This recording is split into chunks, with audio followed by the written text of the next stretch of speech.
Esse é o T-72, um dos blindados russos que mais sofreu durante a guerra na Ucrânia. Várias imagens de suas torres indo pelos ares e de destroços queimados ganharam as manchetes no mundo todo, com algumas pessoas decretando a morte definitiva desse carro de combate. Alguns especialistas afirmam que a ameaça dos drones, da artilharia de precisão e dos mísseis anticarro portáteis tornam o T-72 extremamente vulnerável no campo de batalha moderno, com um risco mortal para sua tripulação. Mas será que isso é verdade? Bom, para descobrir isso, precisamos conhecê-lo mais de perto.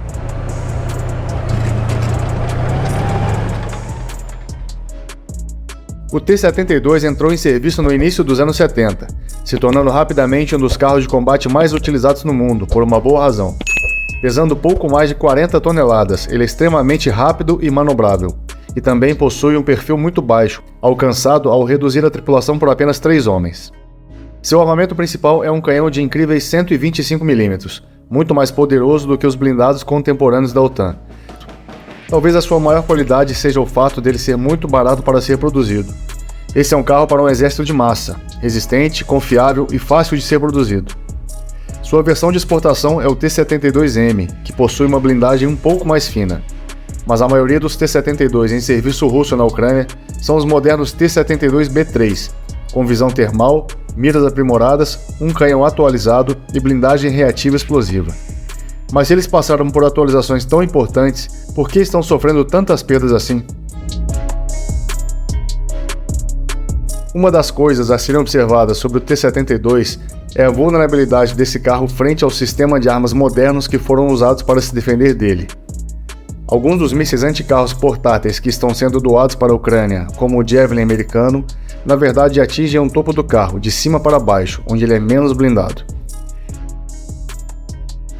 Além desse tipo de arma, a Ucrânia também tem feito uso extensivo de drones, que têm se mostrado muito eficazes, especialmente contra os comboios de blindados russos.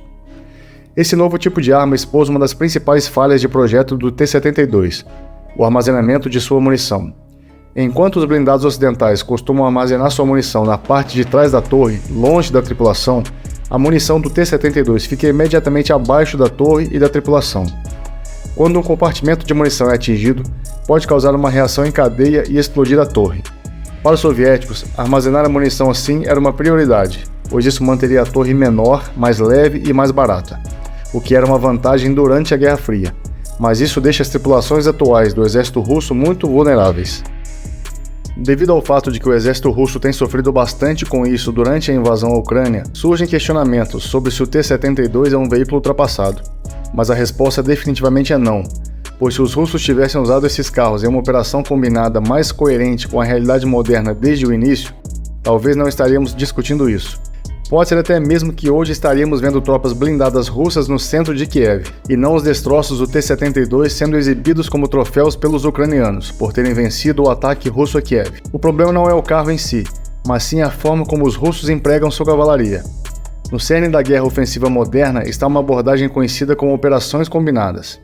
Ela foi desenvolvida inicialmente pelos aliados durante a Primeira Guerra Mundial, que implantaram com sucesso infantaria, cavalaria, artilharia e aeronaves em conjunto para quebrar o impasse das trincheiras em 1918.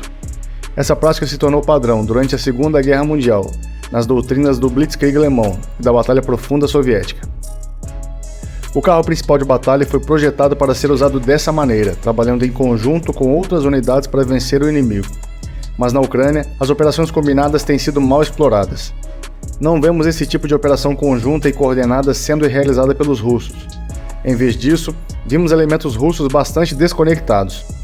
Isso significa que muitas vezes os russos se moviam para posições que ainda estavam muito bem defendidas e não foram enfraquecidas.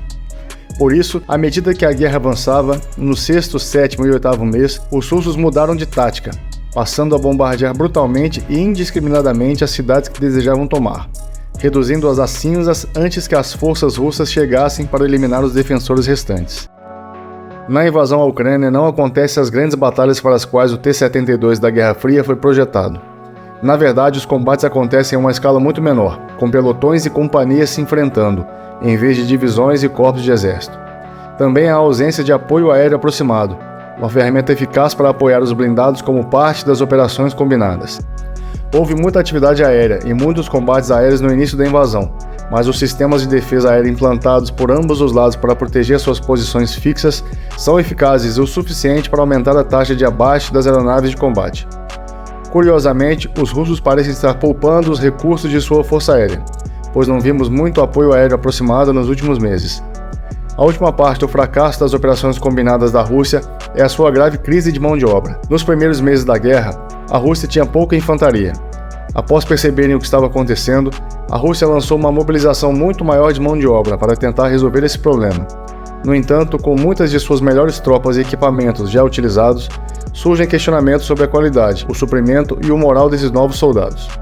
Enquanto os russos estão tomando terras ucranianas, os ucranianos estão apoderando-se de equipamentos militares russos.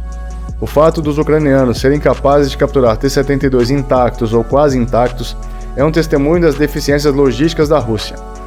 Em equipamentos russos capturados, são encontradas baixas quantidades de suprimentos, e alguns prisioneiros de guerra russos reclamam da falta de apoio adequado de seus comandos, e aí simplesmente desistem ou fogem. Mesmo quando a Rússia passou para a defensiva, os carros de combate ainda eram uma parte crucial da guerra, embora enfrentassem ameaças muito diferentes. A doação de artilharia de longo alcance para os ucranianos tornou o posicionamento dos blindados russos um alvo a vários quilômetros atrás da linha de frente. O carro principal de batalha é conhecido por suas propriedades ofensivas, mas também pode ser usado como arma defensiva. A antiga técnica de estacionar um carro de combate em uma trincheira, com apenas a torre visível, ainda é empregada. No entanto, na guerra moderna, os sistemas sensoriais aéreos estão muito mais avançados, e a guerra por drones evoluiu consideravelmente. Portanto, acredito que uma simples trincheira, na qual os russos talvez estejam confiando, não oferece muita proteção contra uma operação combinada mais sofisticada. Isso nos leva à evidência mais poderosa de que o T-72 não está obsoleto. As forças ucranianas estão usando carros principais de batalha como os T-64, com grande eficácia ao recapturar território no sul e no leste do país. Isso nos mostra que não apenas o equipamento em si, mas sim como ele é empregado e talvez até mesmo o contexto mais amplo no qual as armas de guerra são utilizadas. Do ponto de vista da Ucrânia, o carro de combate é uma ferramenta bastante útil nesse sentido. Ao tomar novos territórios, não há melhor maneira de consolidá-los do que com forças blindadas capazes de se estabelecer e mostrar que a bandeira foi novamente erguida sobre o solo pátrio, demonstrando que a Ucrânia possui a capacidade de se defender contra as tentativas da Rússia de tomar seus territórios.